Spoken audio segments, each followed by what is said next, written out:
How to hard reset Galaxy A37 5G. Step 1. Turn off your device. Press and hold the volume down and power buttons simultaneously. Keep both keys pressed until the screen goes dark and the phone shuts down. Step 2.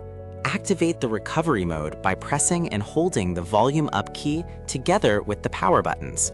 While holding these buttons, connect your phone to a PC via a USB cable. Step 3. Once the recovery mode interface appears, release all buttons. You are now in the correct menu to proceed with the reset. Further guide is available in the description below. Since the remaining steps are technical and complex, we have detailed them in an external blog post. Make sure the device has at least 50% battery or remains connected to power during the hard reset. After the hard reset finishes, disconnect any cables and let the phone sit for 30 to 60 seconds before use.